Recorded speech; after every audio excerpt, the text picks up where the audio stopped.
Hey, everybody. Hey, welcome to Movies Merica. Spoiler warning. Welcome to all my movie maniacs. Yes, there they are. And my fellow freedom-fueled film fanatics. Welcome into the madness, okay? And so tonight, I will be getting all spoilery, getting all crazy spoiler-filled here on the movie that Hollywood is twisting themselves into a pretzel to keep you from watching, okay? The movie Nefarious, the forbidden movie fruit that they don't want you to see because I guess it's a little too over the target for them. And so they just want to make sure that the message doesn't get out from this movie, okay? Otherwise, why would Hollywood give a crap about what movie you watch, right? They just be like, this is just another low-budget independent movie. It's got a budget of $5 million. You know, it's probably not going to catch, anybody. We don't care about that. We got our big movies to worry about. We've got the Super Mario Brothers movie out there to offer to everybody. We got John Wick Chapter 4. We got all our movies. What are we worried about this little independent little pissant movie for? I mean, it's not going to get near the audience that the big movies would get. So you have to start wondering why they go to the lengths that they do to try to keep everyone from watching this movie. And I'll go more into specifics about that later on, okay? So that's what we call a tease. Yes, okay? A tease, if you please. And, again, and let me encourage everybody before I go into the intro here, just don't hesitate for a second, okay? If you have a feeling of hesitation, snuff that out about getting into the live chat. Okay, I want to hear from everybody. If you're on Rumble, if you're on YouTube, okay, I want to hear from you in the live chat because, you know what, I don't get bored. I need you to tantalize and entertain me. Didn't you know that? That's what you're supposed to do. You're supposed to entertain and tantalize me, not the other way around, right? Okay, I get it. I'm supposed to quarterback this thing and entertain you. I get it. Okay. So with that, you know what? I've rambled on enough here. Well, you're going to get a whole lot more of me rambling on here. That's what you signed up for there, troops. Okay. But let's get on with the intro.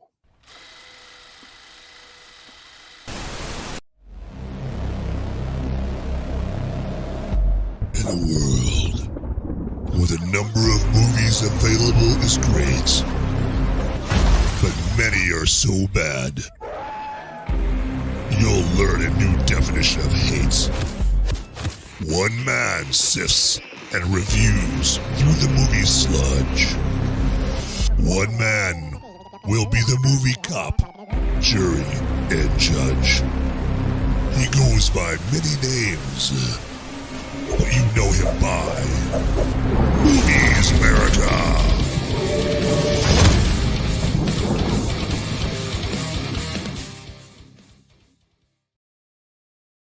Always sweet as usual, that intro, I tell you. I love it. And again, hey, I have to say, if someone asked me, hey, am I psyched that you guys are here? I would have to say, yeah. Of course. And so, as I typically do, I am going to just go through the synopsis of this movie here, because that's just going to give you guys a chance, while I'm going through the synopsis of the movie, to just, throw some live chats my way. I'm going to be checking on them. And as I'm going through it, if you have any questions, or if you have any comments, or you're like, man, Van, you must be smoking crack, with that take right there, okay? And we've got Sean in the live chat. Sean is the first here, okay? He's the first on the ground, and knowing him, the military general that he is, he's going to be the last to leave, okay? He's the first off the chopper and the last one on. Yes. Appreciate it, Sean. Thanks for joining here. And we've got Ian, the producer, the man behind the curtain, here assisting me as well. And I'll be counting on Sean and Ian and everyone else in the live chat to let's keep this party going. Okay, so all right, let me do a little thing going on here, and I'm going to present. All right, gonna give you a little some pictures there, a little visual entertainment while I'm going through the synopsis here. So if you've seen the movie there, of course, you know that the beginning of the movie doesn't start out at the prison. It kind of has like this M. Night Shyamalan type of opening. That's what I thought with this opening and how it all went down. Okay, I thought, man, M. Night Shyamalan would look at this and he would be absolutely proud of this, So, well, he probably not going to agree with the worldview and the theology of the movie, but outside of all that, he would probably just like this scene. And so the first scene takes place in a psychologist's office or psychiatrist's office, whatever. And so they show him and he's adjusting his degree, his frame degree on his wall. And Sean's like, I know nothing about this movie at all. Sean, you're about to get an education on this. Okay, so grab your Trapper Keeper and start writing. This is going to be an education there for you. And also, let me know if the volume is too loud or anything like that. Okay, so I'm not trying to like break anybody's ears. Okay, there we go. I'm getting a thumbs up. Absolutely.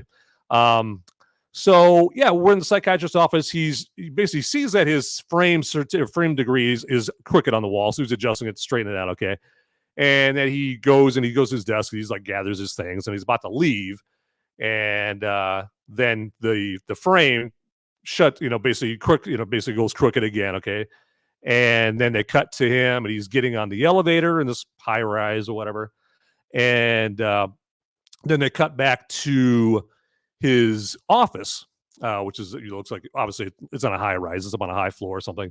And they cut to his office, and it's a shot of looking outside of his window, and next thing you know, you see a body, dropping, and it's screaming, and then right after that, the frame degree moves itself to where it's straight on the wall again. So I mean, right, creepy, right? It's a sense of foreboding of what's going to be going on there. So, and then we cut to the prison, which is where the majority of the rest of the movie is going to take place.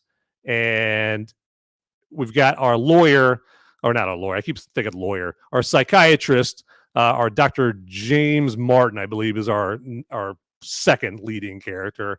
And he is driving to the prison, and he can overhear on the radio a voice, talking about the death row inmate that we're about to meet. And he's talking about, like, how is this guy still breathing? He killed 6 people. Like, how is he not dead yet? What do we got to do? That kind of thing. So that kind of like, FM radio kind of guy on the radio as the psychiatrist is driving to the prison. And then he gets in the prison. They do the inspection of his car and let him in. And next thing you know, he's meeting the warden. And the warden, I think, says something like, hey, welcome to the most depressing place on earth or something like that. And then the warden basically tells them, hey, you know what? We know why you're here. You're here to evaluate this Edward James Brady, I believe is the death row inmate's name. We're here to we know you're here to evaluate him, whether he's sane or insane. If he's sane, we can kill him, we can execute him. If he's insane, we can't, per Oklahoma law. And he's just kind of walking him through that, and then eventually, the game starts. Right, the feud, the cat and mouse game begins, because then the psychiatrist, Dr. James Martin, he walks into the common area, and lo and behold, there's the death row inmate, played brilliantly by Sean Patrick Flanery from the Boondock Saints, and then the Boondock Saints sequel. And also, you may have seen him on Dexter. He played, can't remember her name here. So it's Deb is her name on Dexter. And so Deb was like a detective, and she worked for a time, and she worked for Sean Patrick Flanery's character on Dexter. It was in Powder. He's been in a bunch of stuff. I just saw him in a movie called Phantom a few weeks back, and Phantom was like this movie about I think it's a Russian submarine, maybe. Yeah, Russian submarine with Ed Harris and David Duchovny in it. And yeah, lo and behold, Sean Patrick Flanery just shows up in the movie. Like, wow. And before that, to be honest with you, I hadn't seen him in a whole lot. I think he took a lot of years off from acting. But anyway, that's enough about Sean Patrick Flanery's backstory. But so yeah, he goes and meets Sean Patrick Flanery, as you see here in the orange, of course, in the picture here, and it's on, and you know that this is no ordinary death row inmate, because right when the doctor walks in, he's about to introduce himself, and Edward, says, I know who you are. You're Dr. James Martin. You went to yada yada college. You did this. You did that. You wrote a paper here. You wrote a thesis there. You're once engaged, son of no one, or father of none. That kind of just rattles off his whole life story, right? And of course, the doctor is like, what? James is just blown away by this, and again, yeah, we know that. Okay, yeah, this guy. Edward, death row inmate, like he came to play, and James knows he's not, dealing with like some yokel, from the trailer park in his double wide. Okay, this is somebody that's a serious person, and he's like, what am I going to do here? So pretty much, yeah, he just sees him, and yeah, so that's what we're all thinking, and. So he sits down and they start having this kind of adversarial conversation, this kind of back and forth, where, that these guys aren't going to be friends whatsoever. And it's not long before Edward tells James, yeah, by the way, yeah, I'm possessed by this demon. And his name is Nefarious. He says his name is Nefarious. And then James is like, oh, Nefarious. And so then they start going back and forth with James, asking him, okay, questions to gauge his sanity level and that kind of thing. And I've been so thirsty. There we go. Exactly. See, I need him to break things up there every once in a while with the drops right there. So to keep things, I guess, at least mildly interesting. So, oops. Did you do that to like wake yourself up? If you did, I understand. I can respect that. So, and it gives me a chance to grab some suds here. Okay, where were we? So they're going back and forth, and then pretty much at this point, it's James trying to refute the fact that there's such things as demons and God, because he says he's an atheist, and that's when Edward, I'm going to say Edward / Nefarious, says, oh, you think your atheism is going to protect you? You think that's a shield just because you don't believe in God? You think that's some kind of protection for you? Like you have another thing coming, all right? Sean's like, Sean, with the Rumble rant for $5, shotgun a beer on camera and get the party started. Well, okay, I wish I could do that. Here, let me do this. I could do like, I was going to say the next best thing, but not really. Oh, yeah. Yes, exactly. It was a blessed spiritual beer. Thank you, Father. Just like shotgunning a beer. Yep, just like it. So, so then, yeah, we've got Edward / Nefarious, and he's battling again with James, and then something happens where James says something to him that makes Edward / Nefarious start talking about theology and how demons roam the earth and control things. And because I think what they were trying to portray, trying to give the impression of, is that he wouldn't, like, Nefarious would not have even got into the whole conversation about demons and hell and all that unless James said something to spark him off, like to fire him off. So then Nefarious starts talking about, you could have at least pounded the beer, according to show. Yeah. So yeah, well, you don't want to know what that's going to do. I drink so little alcohol nowadays besides beer that I'm such a lightweight. So I don't know if you want to know what I'm going to do, or if I would do if I basically chug that whole thing right there. It could get pretty ugly. So I might be pulling some Dylan Mulvaney kind of action here. So yeah, even without the Bud Light. And hopefully no one in the audience is drinking a Bud Light right there. Okay. So, cause, yeah, those fools, they deserve what they're about to get, as far as their price dropping. So, or what they're getting already, but I digress. Okay. So Nefarious, he starts talking about, demons, like me and the devil, we have, Sean says, Bud Light, the queen of beers, no doubt. So Nefarious is like, we've been around for years. We've been around since the dawn of man. We've been controlling people, and including Edward, whose body I'm inhabiting right now. And James like, well, how does that work? Okay, like, so you inhabit Edward, like, how did that work? And so that's when Nefarious goes, well, it all starts like when you're born. Okay, when you're a little kid, we get you to say yes to us with different things. We tempt you and cajole you, and have you like steal a toy from another kid. If your grandma buys a Ouija board for you when you're 8 years old or something like that, then that lets us in even further. And then when you're in your teenage years, if you go and you shoplift something, that's another yes to us. You're getting further and further down the satanic rabbit hole. And so then over the course of years, you're saying yes to this, you're saying yes to that, you're basically saying yes to the demons and yes to that demon. And so if you're the unlucky son of a bitch that says yes too often and you have a demon with you, then you end up like Edward, where you're basically under complete subjugation by the demon. And so at that point, the demon can take over your body and make you do things like kill people. Okay. And so that's what Nefarious made Edward do, is he went and he killed 6 people, and James presses him a little bit more, and then Nefarious admits, like, well, it wasn't just 6 people, it was 11 people.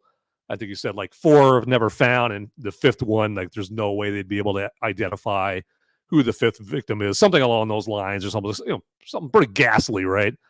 And so then at that point, then James is, he's intrigued. You kind of tell, but he's not really buying it, right? Because again, James is an atheist, and then James starts talking about, you say that the Earth is in worse shape, is in the worst shape that it's been, because you guys are winning, you guys are beating us humans. And I should back up a little bit. Nefarious basically says they're doing this to human beings because if Nefarious is a demon, then how did demons start out, right? They started out where they were angels up in heaven, and then according to Nefarious, God gave them free will, gave them the choice to, hey, you know what, you can love God or you can not love God. And some of the angels decided, hey, forget that. I don't love God. I'm going to do my own thing. Well, then, according to them, God said, oh, if you're not going to love me, then I'm kicking you out of heaven, and you're going to go, to a fiery chasm. You're going to hell there, buddy. And gotcha, so, bitch. Exactly. So, yeah. And so then God, does a gotcha, bitch, and casts him down into hell. And that's how we have demons. There you go. Yay. Right. So lucky us. And so then we get demons possessing people from the dawn of man. Right. And so then Nefarious starts talking, well, the reason that they're going after humans because they see humans as what God decided to love instead of them. Okay, they think that God showed favor to humans instead of angels, and so demons, out of revenge and their hate for God, they're gonna corrupt the things that replace them in God's eyes. Okay, and so that's kind of the backstory as far as like why the demons do what they're doing here. And yeah, it's, Ian's like, a good point here in the chat. Not everyone can be the alcoholics that we are on the Whiskey Capitalist show. Yeah, you guys set a high bar right there. I can't measure up to that. Okay, you guys, you set that whole level that I can't. Sean, true. I'm just trying to corrupt him. Yep. Good luck. Good. It's probably not going to be that hard. 16 watching. Get in the chat. Yes, absolutely. Yeah. Hey, lurkers, don't be afraid. Okay, get in the chat. We're not going to bite. You're perfectly safe. You know what? You're in a safe space with people that love you. Okay, you're among friends. Get in the live chat, and hey, just like give a thumbs up or something. Put an emoji in there. Yeah, you don't have to put words. Okay, all right. So we're in that time of history where like we got emojis. We don't have to put words in there. Okay, so put the shit emoji in there. There you go. Yeah. Hey, the first person puts a shit emoji in there gets a brand new Ferrari. Okay, you guys aren't going to buy that. All right. Anyway, so yeah, so let's moving on. So then we've got Nefarious, and he's talking about so subjugation and then domination. I think is the next is the last phase where you can dominate somebody's body and make them do shit and that kind of thing. And then that's when James goes in this whole atheist spiel about, oh, well, the world has never been better. Yeah. Women can get abortions whenever they want. And there's hate speech and people can love who they want to love. And I think at this point, that's when Nefarious has one of my favorite lines in there where he's like, I think I love you to James, after James lists off all this stuff, about how he thinks the world is better. And that just tells Nefarious, like, yes, our job has worked. Okay. We got your dumbass, convinced that the world is pure and virtuous and it's never been better. And you're just, a total dumbass, and Nefarious is obviously, making fun of James, and so James thinking, No, God, please, no. And because you could see it in James's eyes, he's like, oh, you're mocking me, okay, and that's exactly what Nefarious is doing.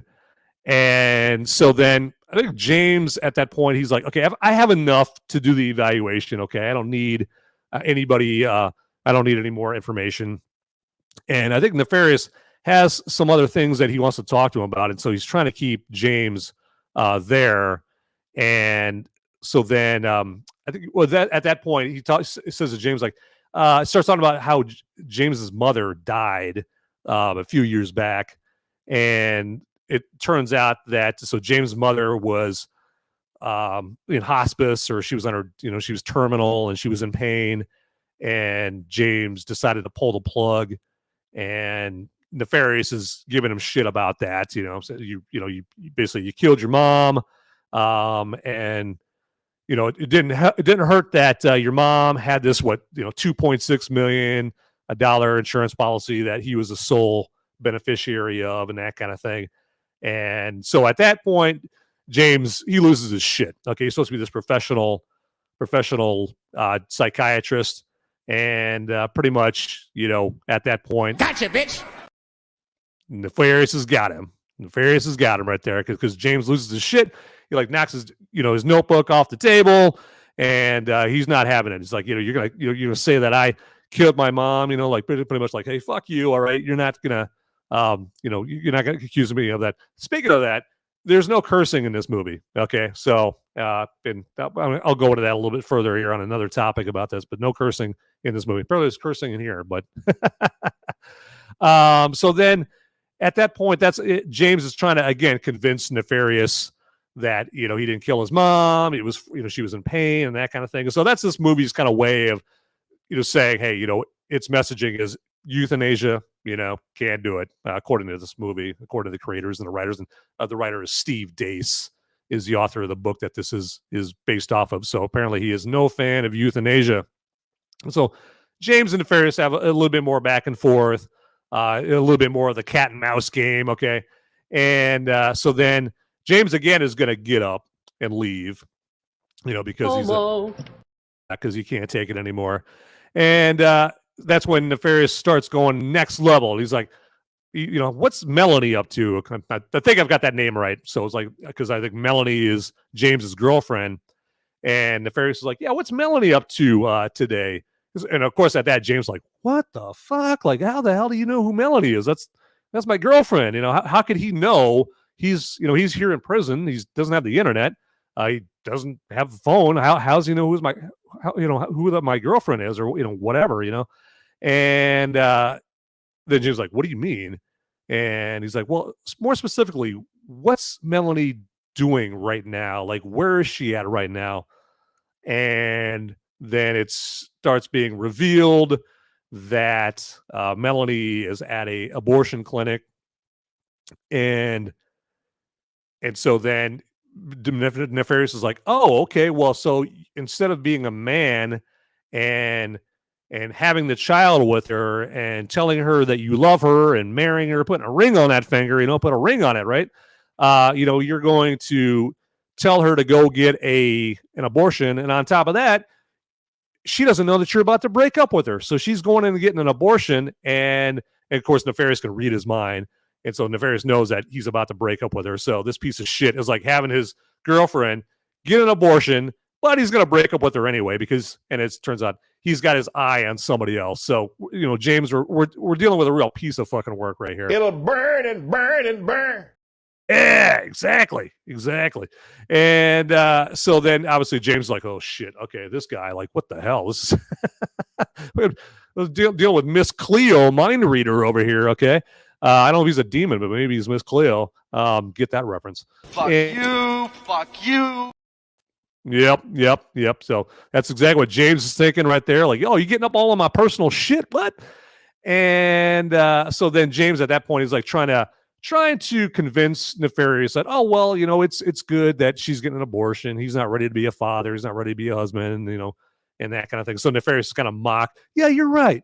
You're right, James. Yeah, you're only 35. You're not ready. You could be a man and marry her and have her child and never let her go and all that stuff. But yeah, it's, let's make it easy for you. And implying that, that kind of attitude is from us. It's from demons. Okay. It's from demons like me, like us, or like me, where we implant all that shit in your head to make you think sin is okay.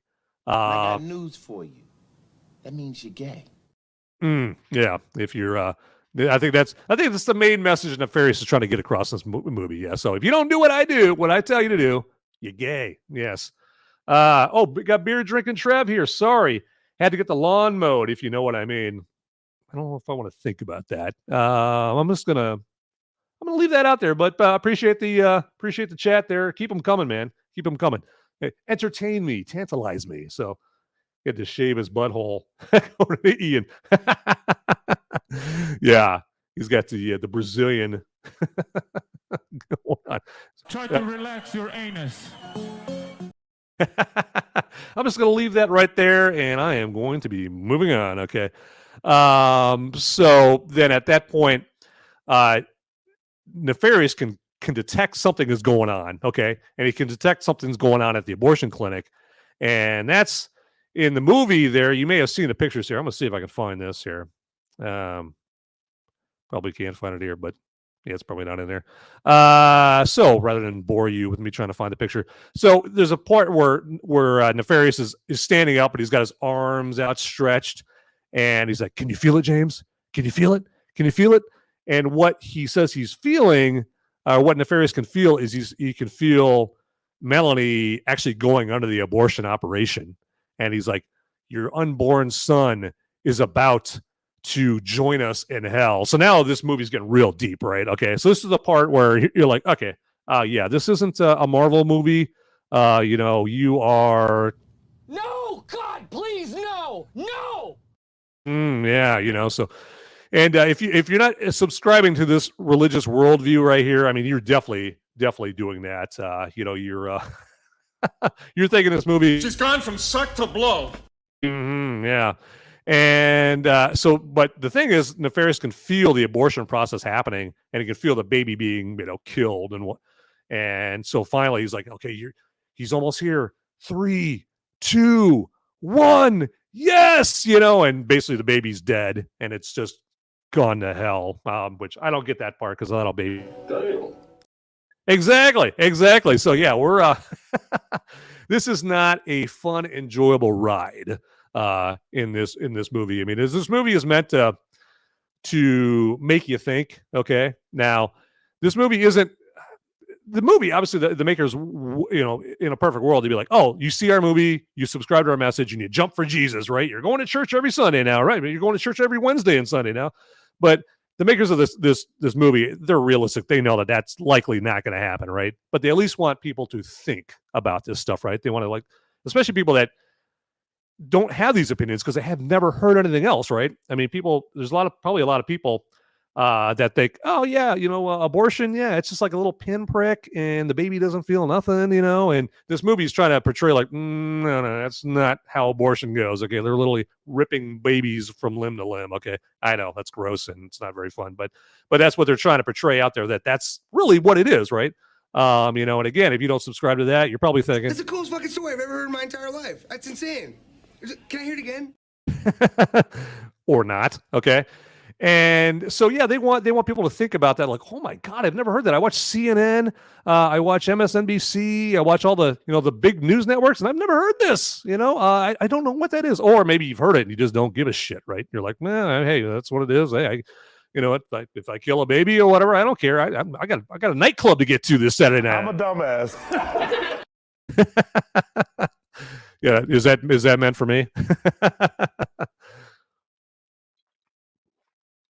All right, there we go. All right, I was about to say technical difficulties, but now I really just needed a drink right there. So that beer was staring at me. So that's what it's supposed to make you think right there. Now, of course, there's going to be people that get to this part of the movie, and there's probably before this part of the movie, they probably see clues where this movie's going, and they're like, okay, this movie, this is what this movie is. Okay. Now, not everybody's that way, but there's certain people of a certain mindset, of a certain worldview, that this is the part of where they're like, they're either thinking about walking out or they're going to walk out. And then the makers of the movie are kind of hoping that the people that stay are open-minded enough to at least, think about it, consider it, and not outright just call it preachy, as I'll show you a little later on that some people do. And, but anyway, so apparently his unborn son is dead, and Nefarious couldn't be happier about that.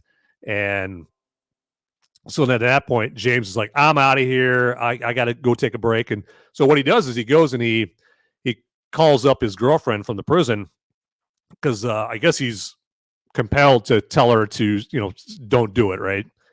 And so when he calls the abortion clinic, abortion clinic receptionist is like, nope, sorry. Melanie is in recovery, and so she won't be able to talk for an hour. So basically saying that, yeah, the abortion's over with. Too late there, buddy. You're $1 short and a minute too late. So let me check some of these chats here, because I know I got heavy there. give a blessed break, okay, to everybody. We almost derailed him, guys. Yeah, I know you guys are putting in some good work with that. You tell that wildcat behind the wheel to be careful. Yeah, I like the speed reference there. There you go. There we got. Hi, Trevor. Is that the Room reference there, Sean? What do you do with the dead baby? Put it in a casket? Yeah, kind of like that. Yeah, what is that? That Tennessee representative that tried to bring the baby casket in there. Yeah, there you go. Yep. Me and Trevor we're like this right there. He's like the same thing. Bring it to the Capitol building. That was for the person that thinks. There you go. Appreciate that, Ian. So, and that was. Yeah. To talk about showboating, that politician, not to sidebar myself, but yeah, Tommy Wiseau. There you go. Yep, from The Room. Says Sean. What am I, Sean Connery here? Yes, Tommy Wiseau, or however many vowels he has in his name, right? Yeah, there you go. Yeah, buy a vowel from Pat Sajak on his last name. But yeah, that politician that before, like 10 years ago, he looked like Urkel from Family Matters, and then now he's trying to look like Nat X on there, but 10 years ago, I was like, hey, everybody, vote for me. I'll be your favorite politician there, and I'll bring justice to everybody. And then, yo, everybody, yeah. So, well, actually, not even that. He's like, I have a dream. I am Nat X, and I will do this. And those Republicans over there, they want to kill everything. And they want to, he's just doing his, Martin Luther King Jr. Like, okay, 10 years ago, you were Urkel. Now you got your big fro, and now you're, trying to act like Martin Luther King X. Okay, so, but anyway. Hey, you know what? You guys did derail me right there. I started talking about politicians in Tennessee or wherever the hell that is. So yeah, there you go.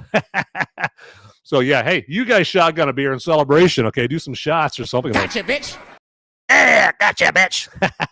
Yeah.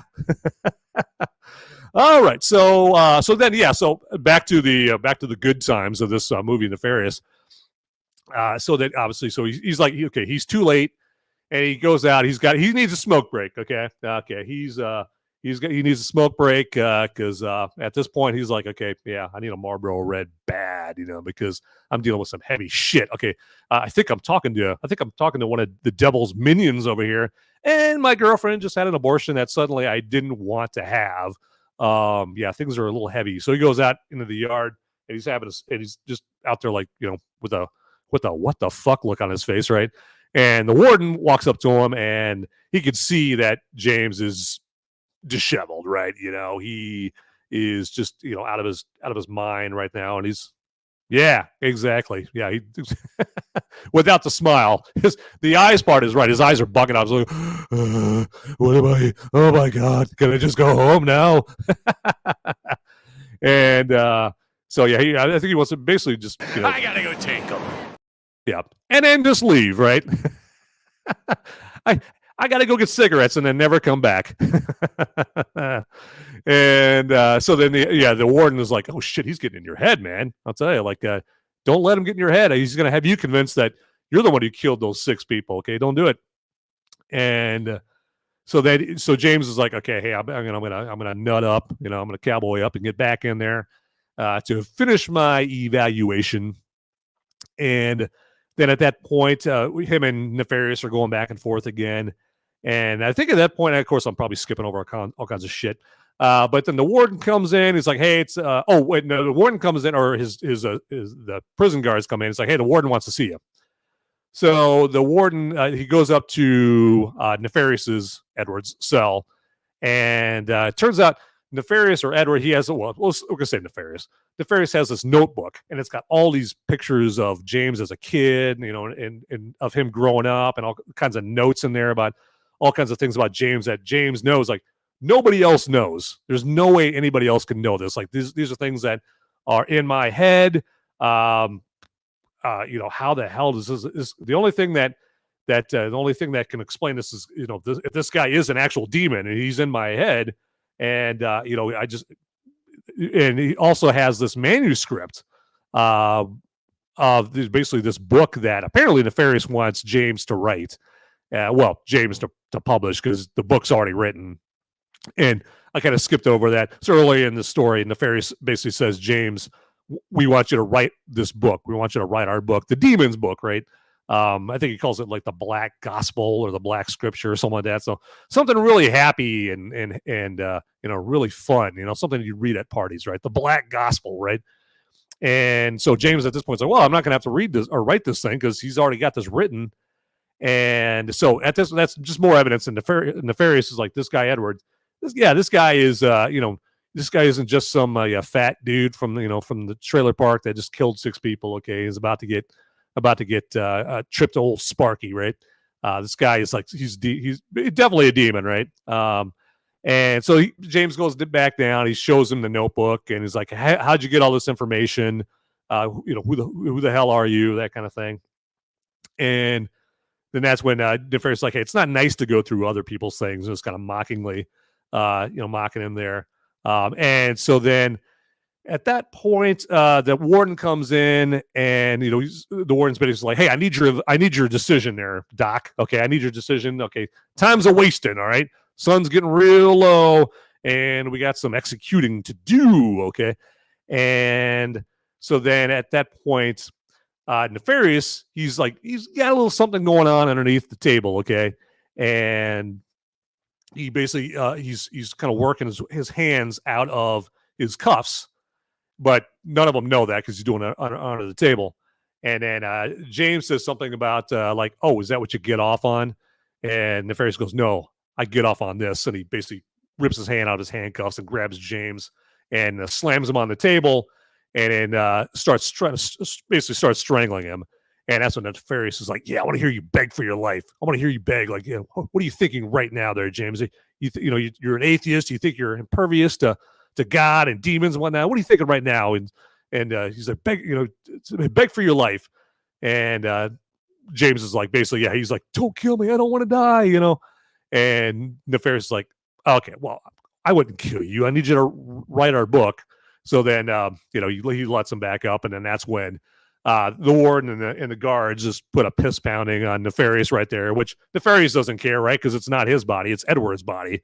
And that's the thing is when painful things are happening to Nefarious, he likes to switch back to Edward so that Edward can feel the pain. Okay. And so because he's sick like that, right? That's what happens when you do a certain series of things, when you let a demon take over. Okay. And you basically open yourself up to this. Now, and again, as I missed another thing here. So earlier, a guard comes in because he's asking Nefarious, "Hey, for your last supper, what do you want?"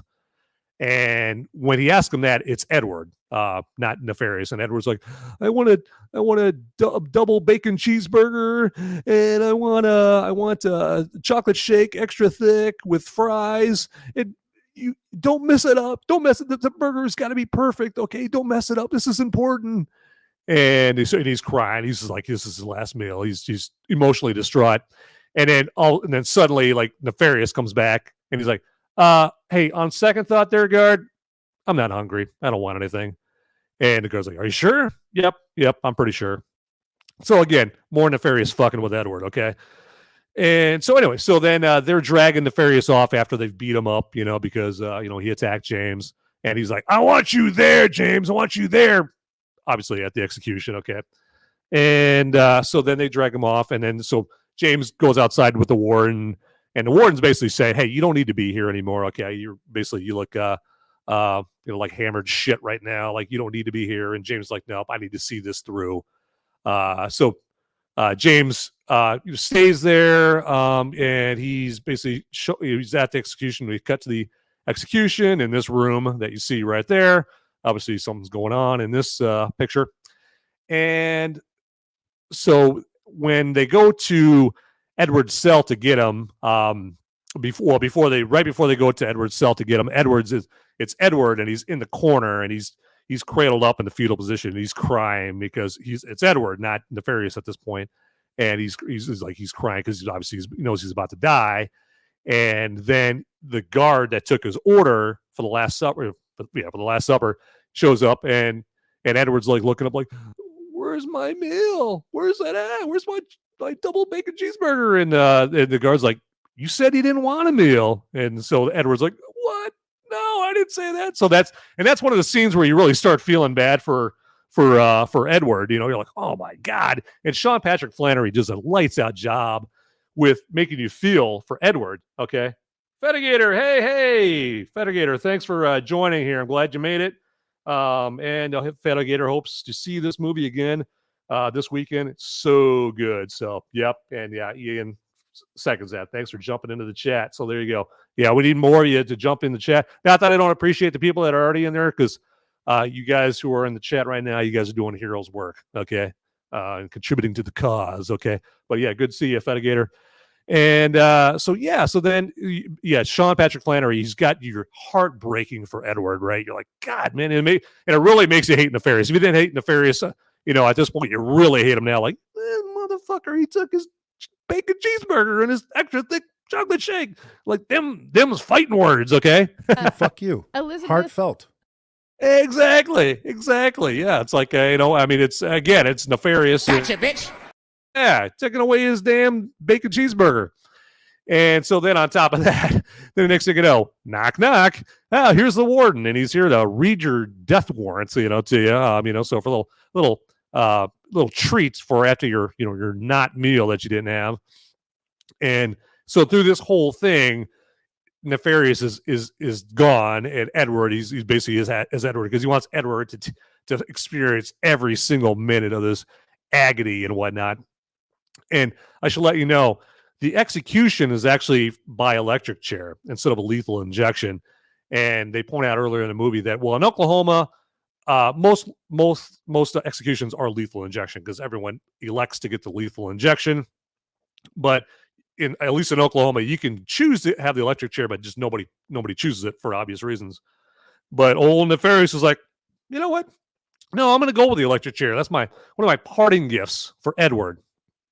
And Nefarious, points out that he picked that because describing all the stuff that's going to happen in the electric chair, his skin's going to burn and his eyes going to pop and all that stuff. I won't go into the rest of it because I'm not trying to depress everybody and gross everybody out in here, but you can imagine basically the end scene or towards the end of the Green Mile. Just picture that, right? Or any of the electric chair scenes in the Green Mile. Just picture that, right?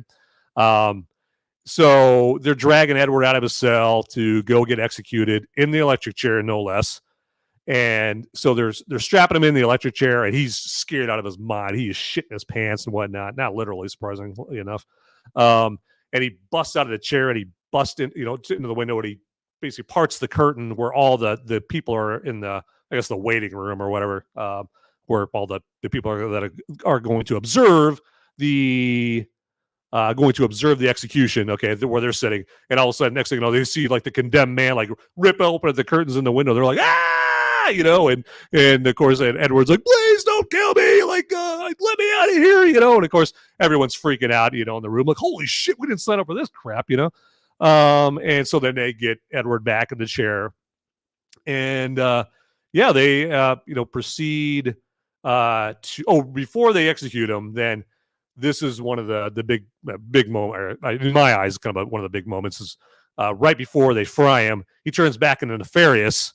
And Nefarious looks right at James, who's sitting in the audience, right? And he looks right at James like, do we have a deal, James? Are you going to do what we want? Something to that effect, And then right when he says that, like this big bassy tone kicks into the soundtrack, right?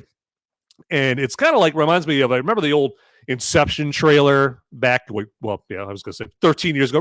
Everybody remember 13 years ago? Okay, in the Inception trailer. And Hans Zimmer has a boom kind of tone going on to kind of let you know that, hey, this is a serious movie. You're in for something. Well, they have a tone like that.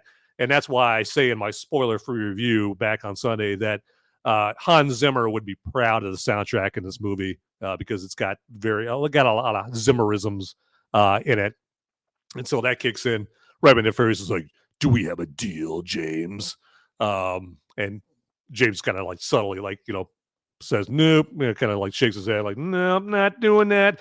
Very tempting, Nefarious. It's a great deal. I mean, I see what you're doing with Edward here. Very tempting, but fuck no. Okay. And so then they fry him. And then it's they have to fry him a couple times. Okay. And that's one of the reasons that Nefarious wanted Ebert to go through, because that was Nefarious said, yeah, I know that they're not going to kill him the first time they fry him. They're going to have to fry him, again and again and again, again. Yeah, exactly. Good times, right? This is not the Super Mario Brothers movie. That was last week. Okay. This week, a little bit more serious. Channel 2 Action News. Thank you for joining us. Yeah. Woo! Yeah. Yes. Super Mario Brothers. Yeah. Trying to lighten the mood here. So, Channel 2. I hope everyone is well as well. Okay, that sounds stupid. Doing great. Yeah, he's beer drinking. Trev's like, yeah, we're all doing great. Fetigator, the electrocution was really well acted, short of actually being electrocuted. That was some legit acting too. Oh yeah, definitely. And I gotta say, the electrocution scene wasn't as gruesome as the one in the Green Mile, the first one where they're frying Dell, where they, Percy, that dumbass, purposely doesn't put any water on the sponge, right? And that whole thing right there, and that was grosser because obviously there was no water to conduct electricity and circulate and all that stuff. So anyway, so I thought the electrocution in this movie was, I don't know if it's possible for an electrocution to be more subtle than the one in the Green Mile, but you still felt for Edward, going through it. I mean, it still looked like no picnic whatsoever. So anyway, they kill him, they fry him. That part's over with.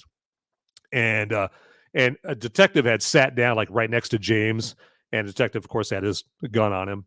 And so then that was relevant to the next part. So then all of a sudden James is like, boop, boop, just starts shaking. And he's like, no.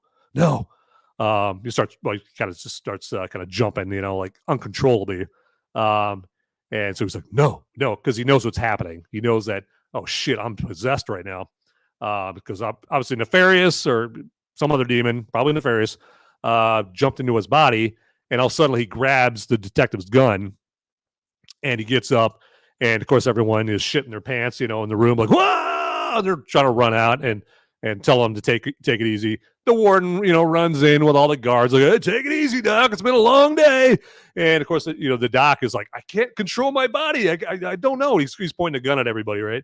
And because apparently the devil or Nefarious or both, they're not too happy that James didn't want to sign him up for, for their happy satanic club, and so then he's pointing a gun, and then next thing you know, he puts a gun underneath his chin, and he pulls the trigger 3 times, and it doesn't fire. Okay, you just hear click, click, click. Okay, and basically the striker doesn't hit the round, and then they attack him, and they subdue him, and then that's the end of that scene. That's the end of the prison. That's basically the prison segment of the movie, and then the screen goes to black. You see 1 year later. Okay, and when the movie continues, it's James, or Dr. James Martin. He's in an interview with, of all people, Glenn Beck, okay, of the Blaze. And because Glenn Beck is Steve Deace's, or I think he's Steve Deace's boss, the author of the book that this movie is based off of. And I think he probably had some help in financing this. So I'm guessing maybe Glenn Beck was like, all right, I'll help you with this movie, but you gotta let me be in it somewhere, okay? So they stuck him at the end. And so Glenn Beck is interviewing James, and James is there to plug this book because he ended up writing a book kind of based off of the manuscript that Nefarious the demon wrote, but James changed it up so that it's a warning to everybody as far as like how the devil and demons work and influence everybody, and how they make people think like evil isn't evil, and so through that it makes the world worse as years go on, because you start accepting things, so kind of like the trans movement right now. It's like, just think like 55 years ago, 60 years ago, some dude pulled a Dylan Mulvaney. They'd like drop Dylan Mulvaney. If they didn't kill him, they drop him off on some tropical island to fend for himself. They go all Tom Hanks Castaway on the guy. Like, people were like, "What the hell are you doing? Get away from us, you freak!" And so then over the decades and decades, we've got, trans movement, kids like, cutting their dick and balls off. Yeah, exactly. So yeah, all those things that, that really are advanced in 2023, the things that a lot of people think, oh, like we're so much more enlightened, right?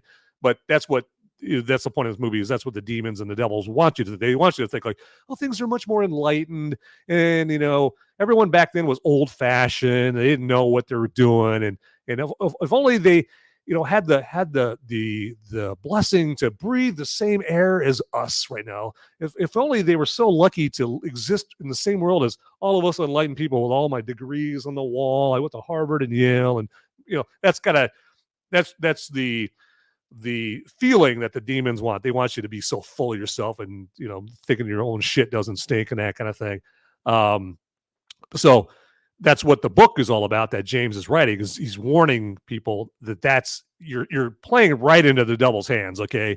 Especially if you don't believe in the devil, right? And the devil loves that, right? Because what was the line from The Usual Suspects? Like, the greatest trick the devil ever pulled is convincing people that he didn't exist, okay? And that's basically that's what they want, right? They don't want you to think the devil is. They want you to think, and they work subtly, right? The devil and the demons work subtly. I mean, they don't get at you when you're a kid. It's not like you turn on Sesame Street like, "Hi, I'm Donnie Demon. Hi, and this is Sammy Satan over here." Like, no, it's not that. They're not that obvious with it. They gotta ease you in over decades and decades and make you think like, "Oh, I think this is okay," and then I think this is okay, and then I think this is okay. You get more and more evil and more corruptible, over decades and that kind of thing. So that's what this book is warning you about. Gotcha, bitch. Yeah, exactly. Yeah, it's like it's Dave Satan. Yeah, so there you go, devilish Dave. And so then the interview's over with, because there's not really much of note to tell about the Glenn Beck interview. Okay, so so then they have James. He's walking out of the studio, and there's a homeless lady. She's at the dumpster picking shit out of there, putting in a shopping cart or whatever. And James feels bad for her, so he goes over there to give her some money. And she takes the money, and then suddenly the homeless lady that doesn't know James is like, "Hello, James. Did you miss me?" And then obviously the movie ends right there. Okay, so so there you go. So if you hadn't seen the movie, like Sean, you got yourself a education. If you're still with us there, Sean. Fedigator, I highly recommend the book. very good and different than the movie. Yeah, the book is totally different. It doesn't even take place in a prison, right, Fedigator? I mean, it's just some dude. I need to reread the book, but it's nothing like this. That's why I was surprised when I read the synopsis of Nefarious, because like, what? Like this? Wait, what? This doesn't sound anything at all like the book. And then when you watch the movie, you're like, oh, okay, yeah, you couldn't have filmed the book. They have to have it like the movie is, right there. So, all right. So, yeah, and you know what? Ian just read my mind, because since I'm done with the synopsis there, let's do a little brew review.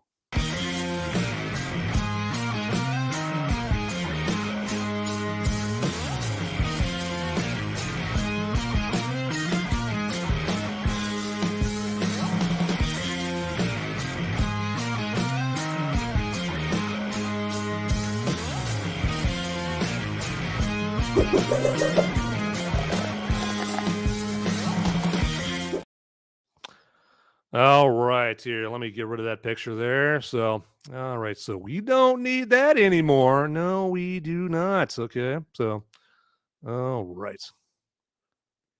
Let's get that out there. There you go. Appreciate that.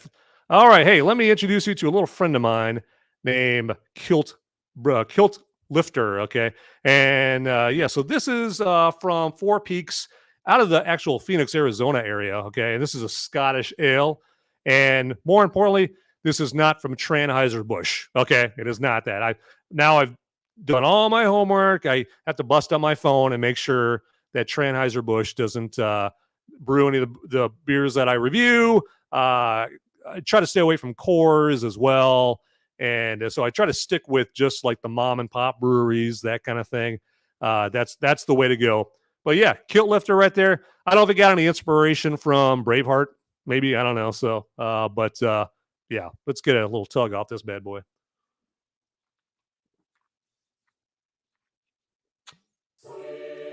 Yes. The beer gods have been plentiful and blessed me. So yeah, Kilt Lifter right here. It's pretty good.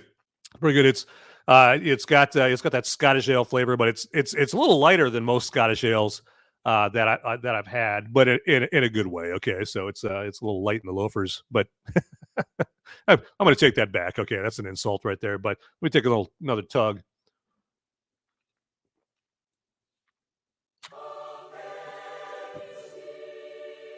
Oh yeah. So yeah, that's a nice brief. That is brew review time.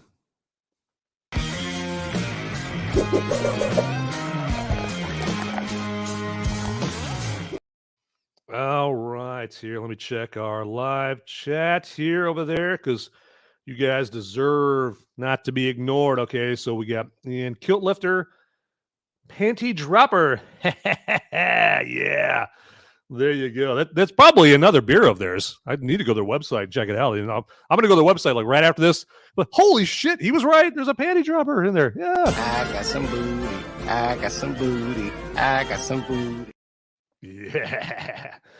We apparently love half-baked on this show, okay? You know, because we're smart, all right? And so let's see here. Yeah, Channel 2 Action News. I hope it's Bud Light.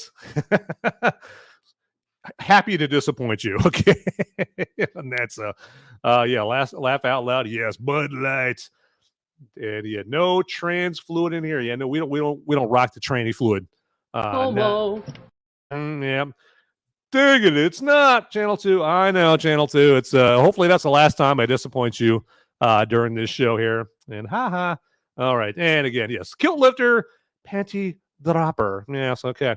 So, hey, before I continue on with the good times with all my party friends here, just let me tell you all about TDPN. Yes. So our tdpn.locals.com website is where you can go. Whoa, Channel 2 Action News. This is breaking news. I'll get back to TDPN. We got breaking Channel 2 Action News. Let's go to the scene. Yeah, we've got a $50 Rumble rant from Channel 2 Action News for the seizure lap in the background. Okay.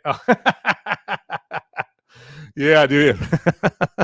Yeah, hopefully no one's convulsing in here right now. So yeah, let me get it really going. Chug, chug, chug, chug, chug. There you go. You know what? Not much in here, so it's not much of a chug right there. But hey, for $50, easy as $50 ever made.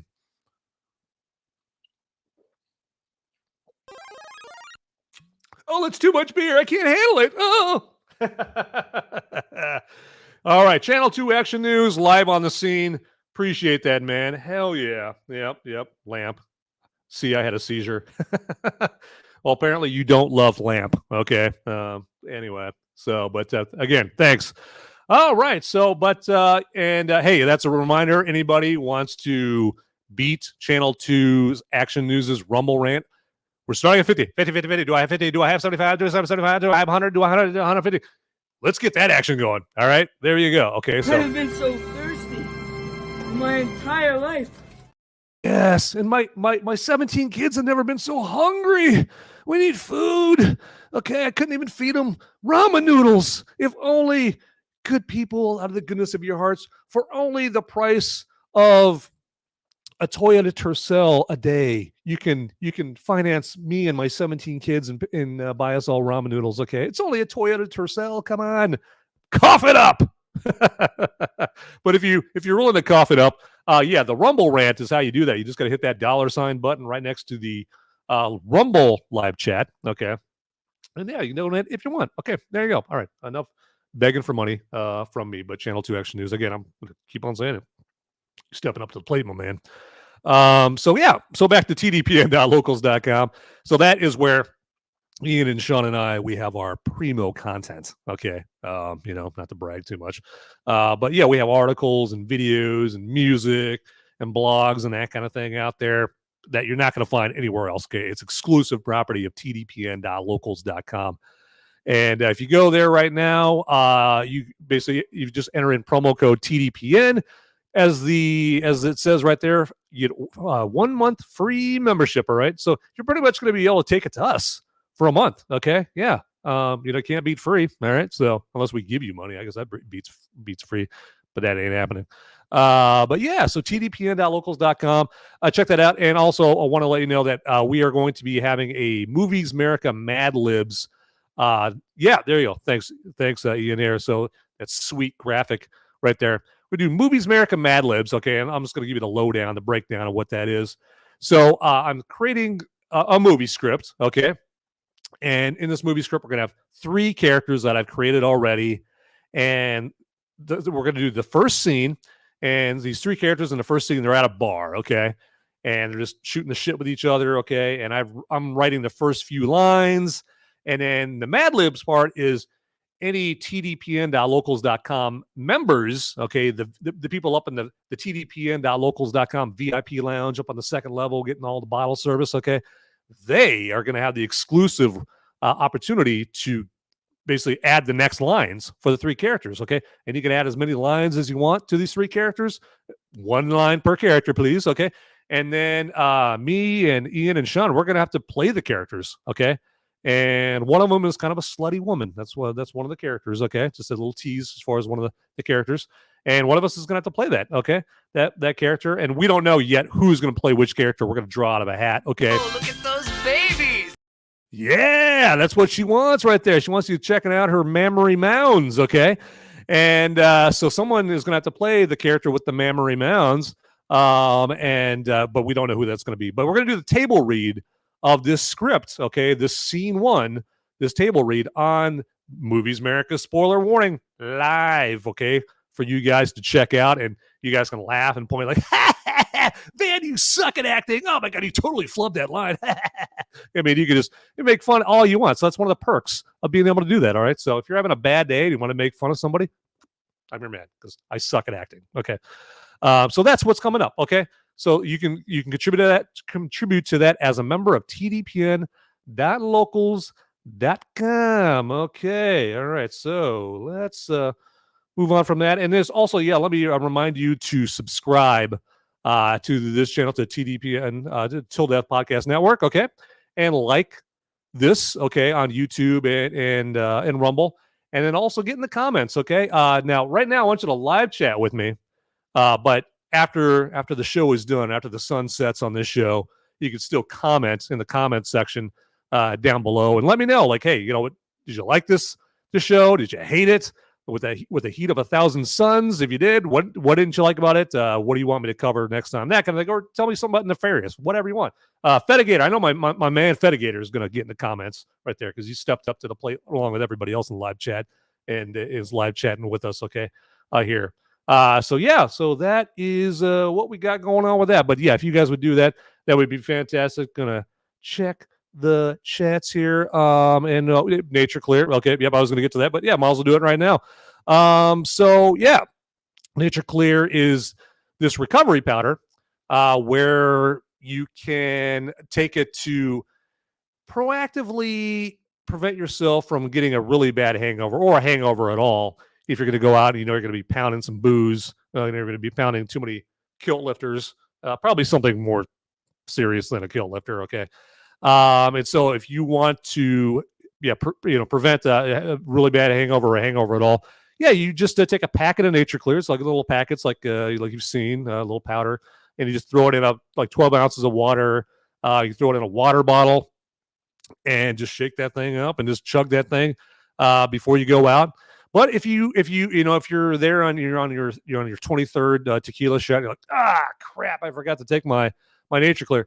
No problem. Okay, you can just take it after. Okay, you're pounding all that Don Julio. Okay, and you're good to go there that way. Okay, so I think Nature Clear. I think they were thinking of that. All right, they were thinking ahead. Okay, and it also helps you recover from smoking and vaping. Okay, and so all you have to do, you're probably wondering, how do I get this great product there, Van? Well, you just got to click on the link in the description down below and then just pick what you want and then just get that into the cart. And then in the promo code field, just put in promo code movies. Movies, okay?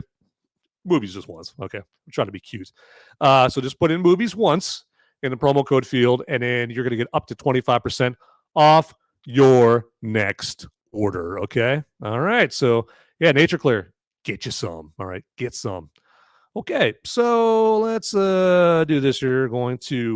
So what I want to do now is just to let you know that with what we've got going on with the whole theme of this movie is I was in my research, I saw an interview with a Satanist, and he's talking about some of the concepts that this movie goes over. Now, this interview was done prior to when this movie came out, but I saw this and I was like, this is pretty relevant to what the message that this movie is trying to go over and whatnot. And so I am going to just get up and and show you this. Okay, so okay. All right, so this guy right here, this is Zachary King, okay? And just to give you a brief synopsis of who Zachary King is. So Zachary King is a former Satanist. He's a former, what he called a high wizard, okay? Not a high priest, but a high wizard. And out of the corner of my eye, I saw some super chats here, or super chats. I wish I saw some super chats. See some chats here, so, okay, yep. Yeah, I took one this morning. Last night on the whiskey capitalist was rough. So yeah, he took himself some Nature Clear right there. Smart man. Last night was great. I slept like a drunk baby. Says beer drinking trip. Just warning you guys, you put it on there, I'm reading it. I'm like Ron Burgundy. You put something on the screen, I will read it. You can put anything on the screen and I'll read it. Okay. So go fuck yourself, San Diego. No. All right, so yeah, it's the only way Sean and Ian can function the day after a podcast. Professor Savage Dad, welcome. Sup, Professor Savage Dad. Yo, what's up?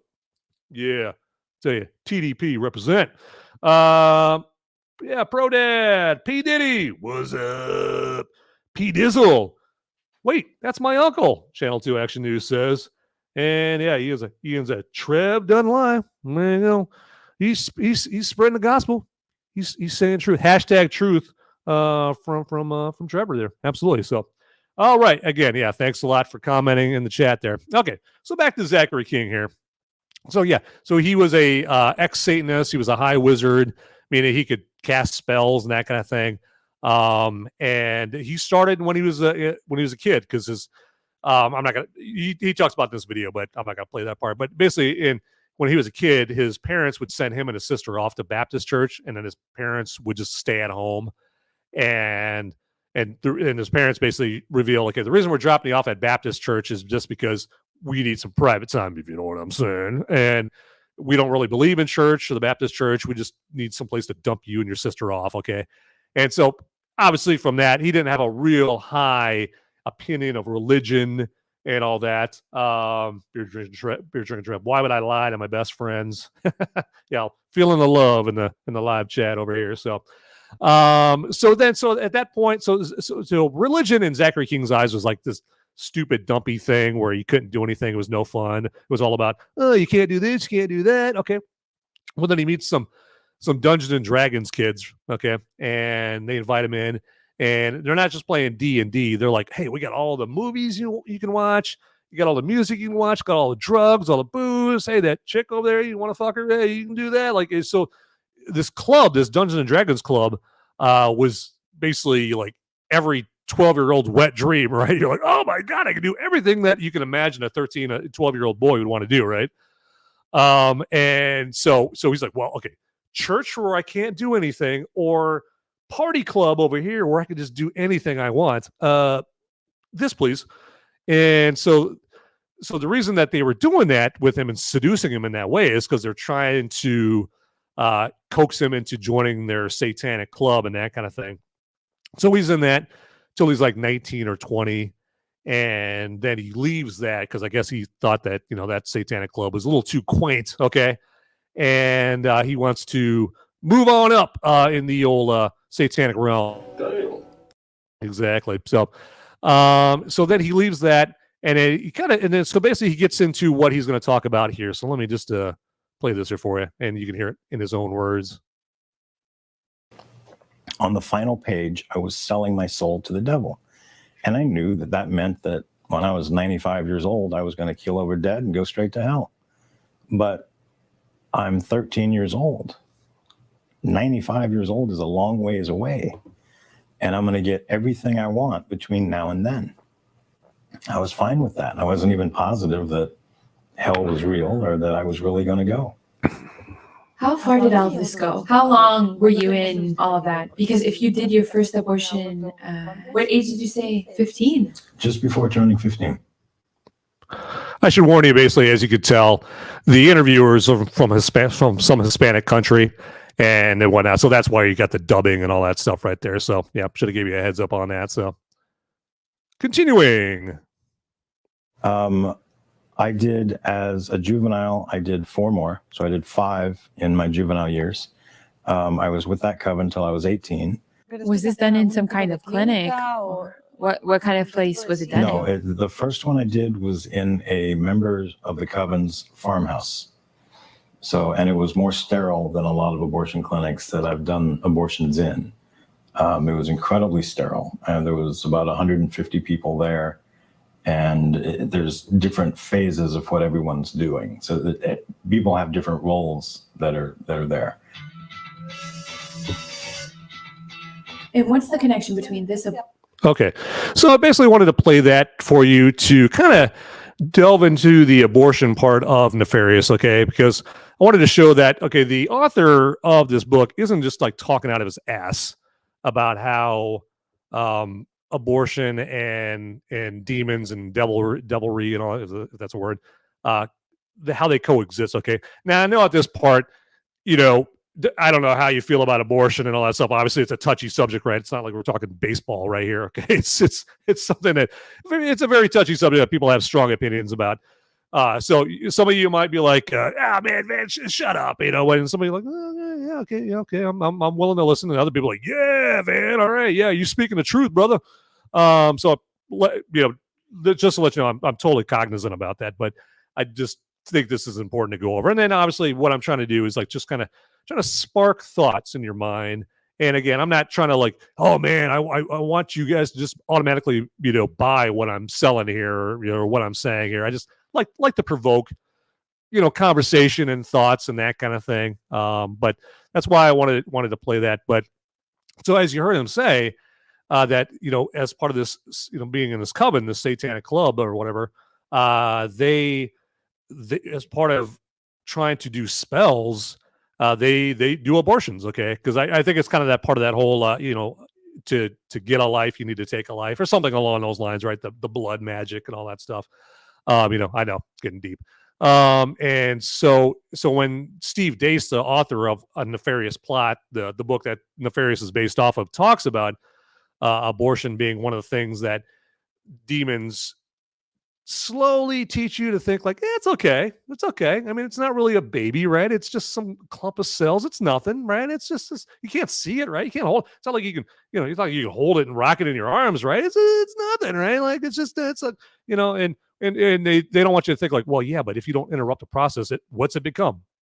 A baby, right? Okay, so they that this is kind of to demonstrate that it's just trying to slowly condition you into kind of being apathetic about it, like just let you do it, and kind of turn it into more into something that I laugh at all the time, where they try to call it it's reproductive rights. They don't call it abortion or baby killing. They call it reproductive rights or women's health. Like it's a woman going in to get a Band-Aid put in her arm or something. It's women's health. She's going in for a pap smear, or she's getting an ingrown toenail taken. It's women's health. Like, come on, like call it what it really is. Okay, it's not reproductive rights. Okay, there's nothing reproductive about destroying something. Okay, but people use those words because they don't. It's much easier to do something evil like this, when you're not calling it, you're ripping this baby apart and putting in a bloody lump, and like, no, if you put it in those terms, would you want to do it? Fuck no. But if you say it's reproductive rights, it's women's rights, it's a woman's body, it's up to her to decide, okay? With ignoring the fact that it's not just her body, it's a baby's body. Okay. So anyway, enough with that right there. I want to play a little something else here that I found kind of fascinating about what this guy does, because he goes into talking about how celebrities and famous people, they will call on high wizards and high priests from satanic cults to before they're famous to cast spells and that kind of thing. Well, I'll let him tell it in his own words here. So get back over here, see if I can find it here for you. Abortion and your of going to your house and dropping an atomic, or there was somebody that voluntarily wizard. And there's a lot of people that think a high priest. So if the high priestess wasn't self-appointed, this reaches an international level. Costume, and I thought I saw the costume when I was 12, actually.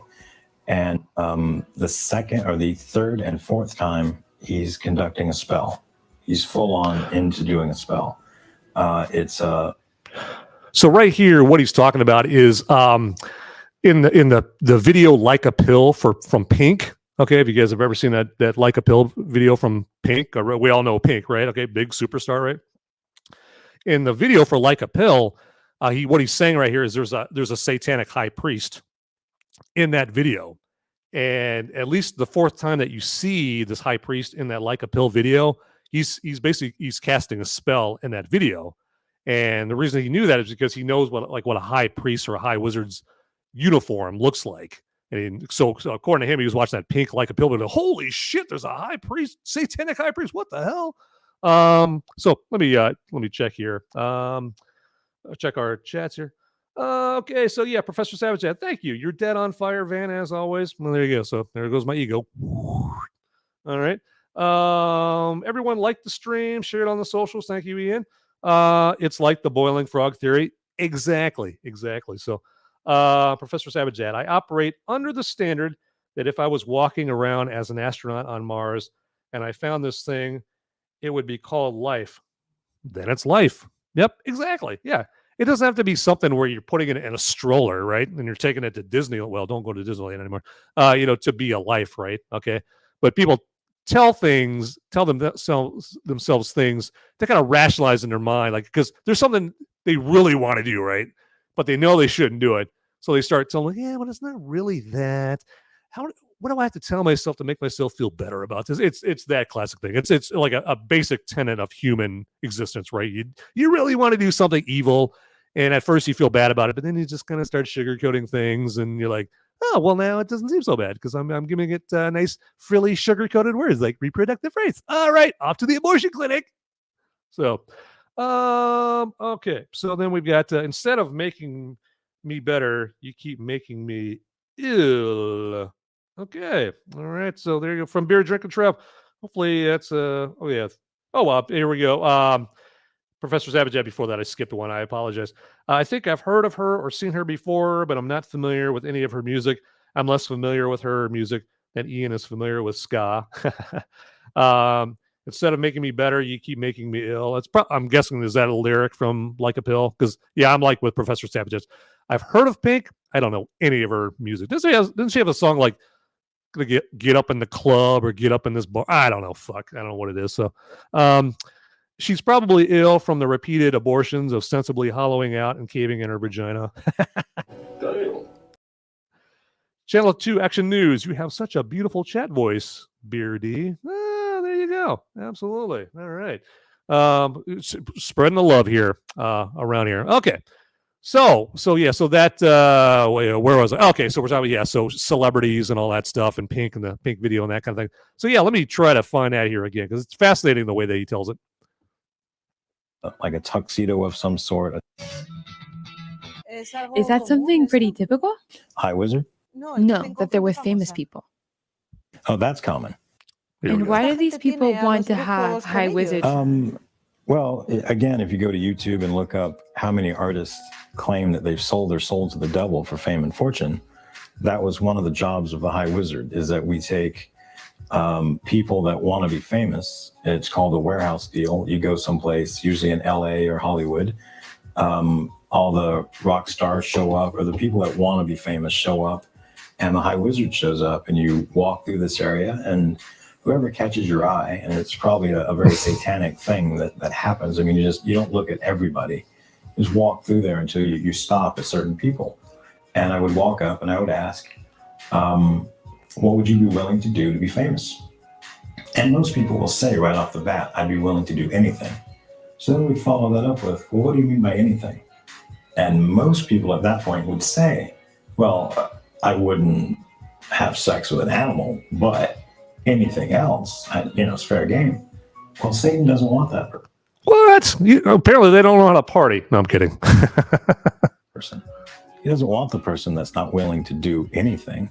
He wants you to be in the mud. He wants to drag you through the mud. He hates you. He's not your friend. He's not looking to give you $1 million and a big house and a car and a bunch of girlfriends and a bunch of drugs and a bunch of booze because he loves you. He wants you to happily skip all the way to hell. And he's willing to hold your hand and do that with you. But you've got to be willing to give him something first.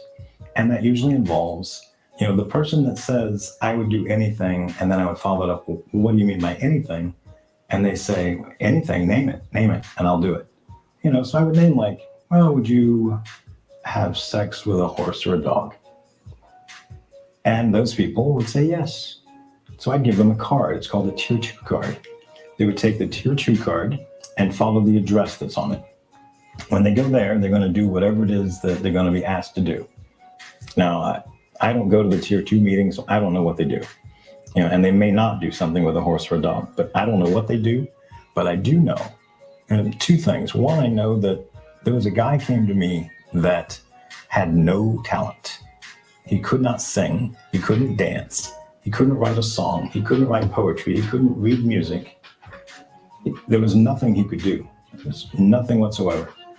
He got a tier 2 card, and the next time I saw him, he was in videos on MTV, singing and dancing. You ever suck some dick for marijuana? Huh? What?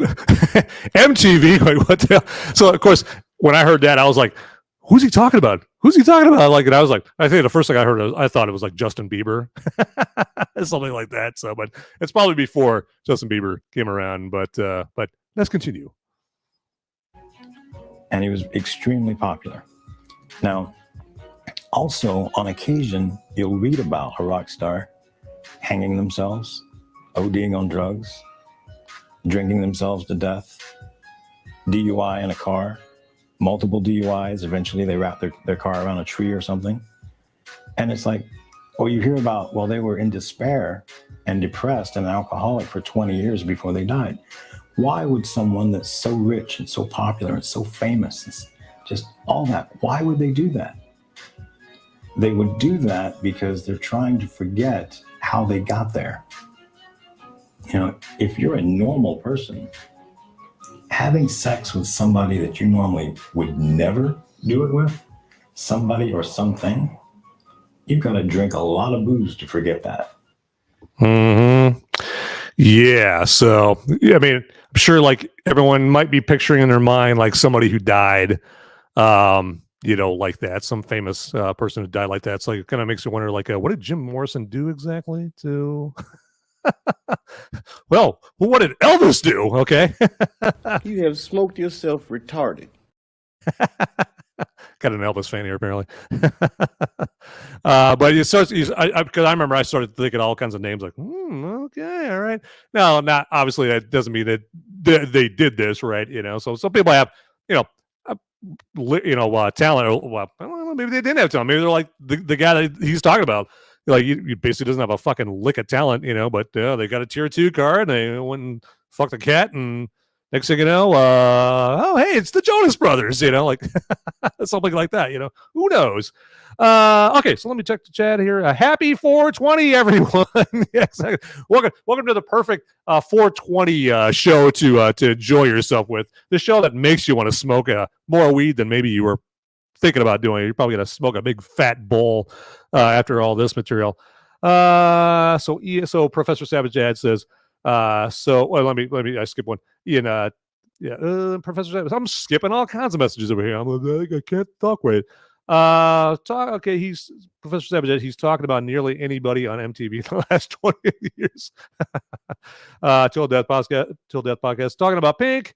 Professor Savage Dad. So Ian, I think this is some information that could be used to become famous on the internet and get your podcast going. You know what? Hey, you can't rule out any options. Okay. All right. It's being a podcast star, it's a growth enterprise, and sometimes you gotta do what you gotta do. Professor Savage Ed, you're already in California. This is how you become famous on the internet. Right. Yeah. You can either have lots of talent, lots of drive, or fuck a horse. There you go. Whichever one you want. Okay. It depends on what mood you're on. Mood you're in that day right there. And Professor Savage Ed. LOL right there. So okay. So enough of this guy right here. But Zachary King, I just thought this interview was just fascinating. Okay. When I saw that, and I learned a whole lot right there. I definitely didn't know about tier 2 cards and fucking dogs and famous people and all that stuff. And he talks about also like politicians casting spells. I think not in this interview, but another interview that I won't play. I think he talks about like meeting Bill Gates or some shit like that. So I don't know. Again, take this with a grain of salt and whatnot. So, but very fascinating, at least to listen to. All right. So Schlong COVID. Yes. Okay. So let me go here. I just want to play a little something else here. There we go. Yep. On with the Batman. Let's check out your Cody Leach. Okay.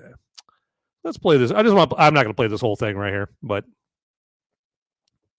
okay. Whatever your business needs, let's get out of past that.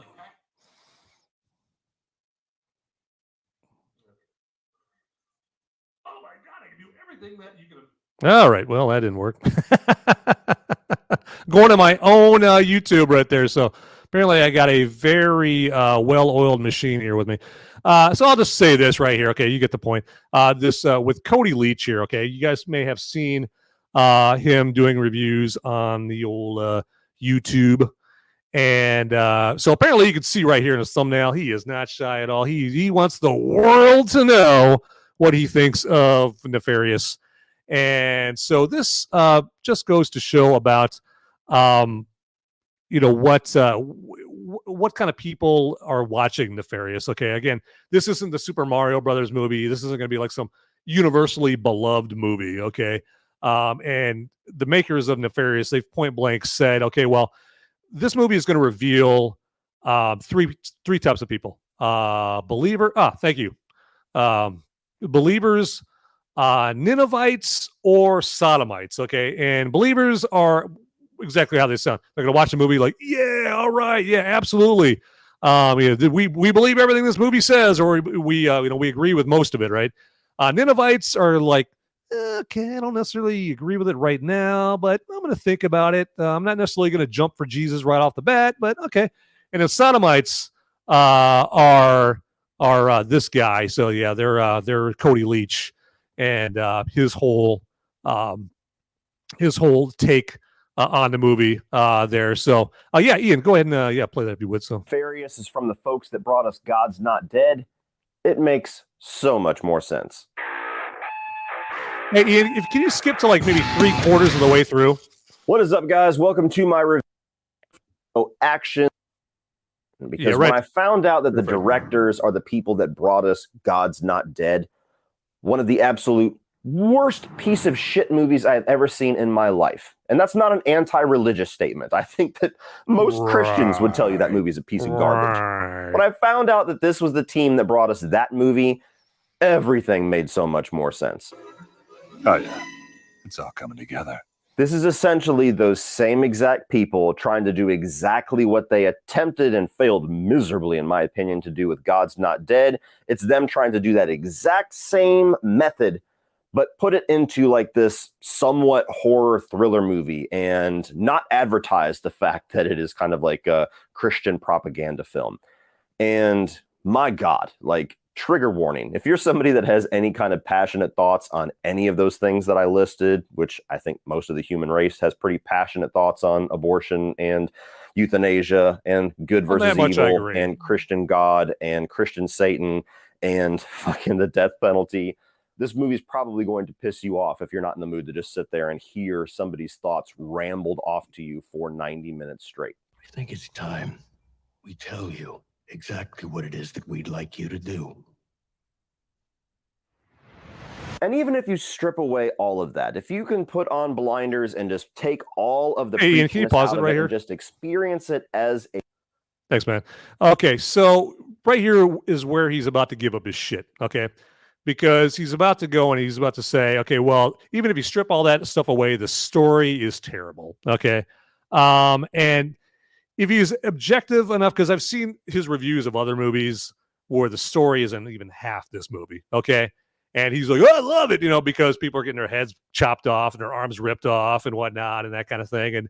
And I normally like Cody Leach. I like his reviews. He's a fun, affable kind of reviewer. And me and him typically see it eye to eye because he's typically not reviewing movies like Nefarious. He's reviewing Friday the 13th and Saw and, whatever, So, but here is where he's about to reveal that, he's been groomed for decades and decades. He's he's Edward, okay, in this movie where he's been groomed like to think, okay, I've got everything figured out.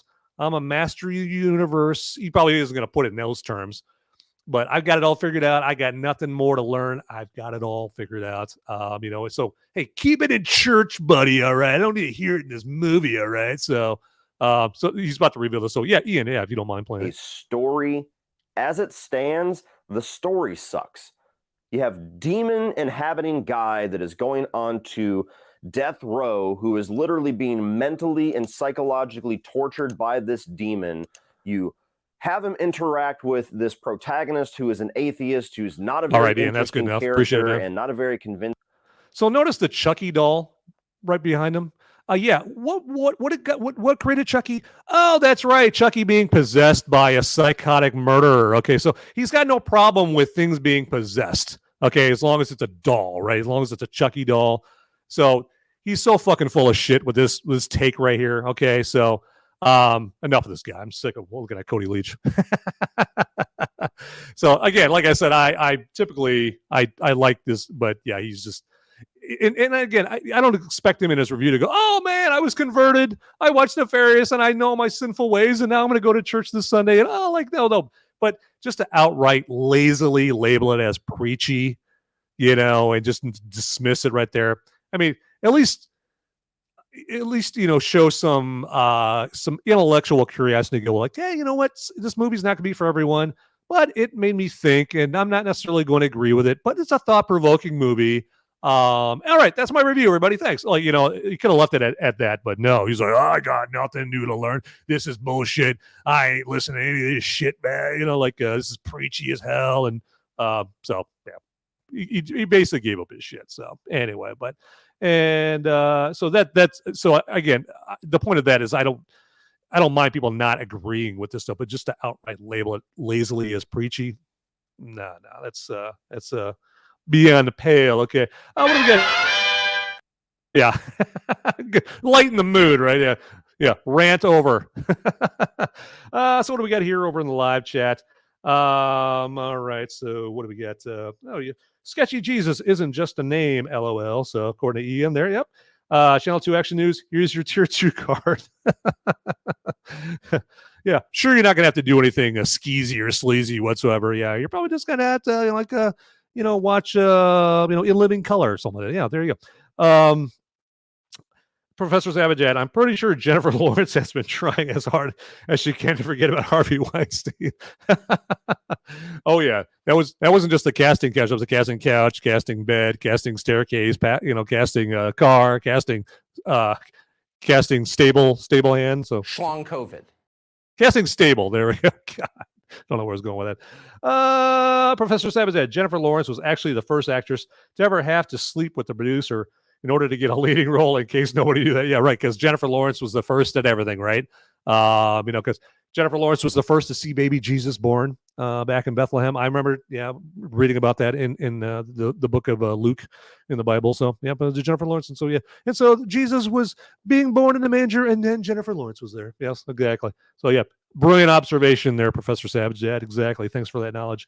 Ian, it sucks because I generally like his reviews. I feel the same way, Ian. I do. I like Cody Leach, and I still like him. I just think he's got a dog shit, take on this movie. You are a retard. Ian, his Dexter reviews are great. Yep, exactly. I agree with his reviews. Beer drinking Trev, his thumbs are amazing. Yes, and very, very sensual thumbs. Ian, 2 thumbs up. There you go. Yeah, till death. That podcast. Ian is trying to get it from 6 to midnight up in here with the thumbs. Channel 2 Action News. Gotta admit, the Passion was kind of pushing on the Jesus stuff. Yeah, exactly. Yeah, not enough Jesus or too much Jesus, and not enough Sonic the Hedgehog in that Passion of the Christ movie. Yeah, exactly. Like, geez, all right, we get it. He's being crucified. All right, God. Channel 2 Action News. Pushy. Yeah. Till death. Or Ian, it's all the time. It's like he was the titular character or something. Exactly. Yeah. Channel 2 Action News. Haha. Yes, exactly. So bringing the laughs up in here.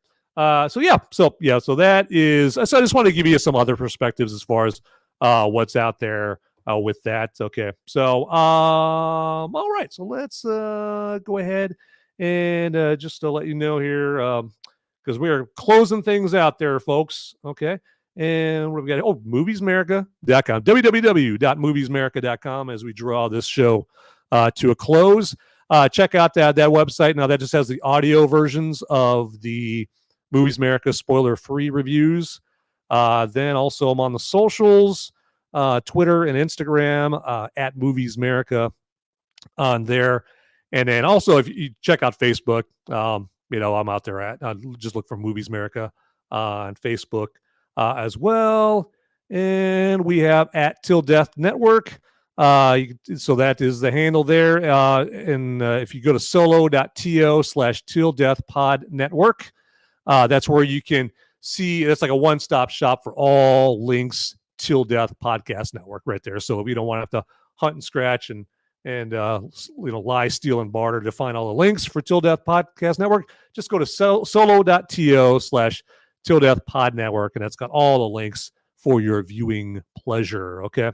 And also solo.to/tildeathstudios is where you can go if you need some sweet graphics work. Just picture the background, the sweet background that we see behind me, the Movies America and the overlay up at the top, and then the intro that you saw at the beginning and the countdown. That's all courtesy of Ian right there, and he can do stuff like that for you. Okay, and so yeah, you can get the ball rolling on that at solo.to/tildeathstudios. Okay, all right. So hey, with that here, just as always, I want to remind you, get out there, people. Those movies aren't going to watch themselves.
Hey guys, don't leave the video quite yet.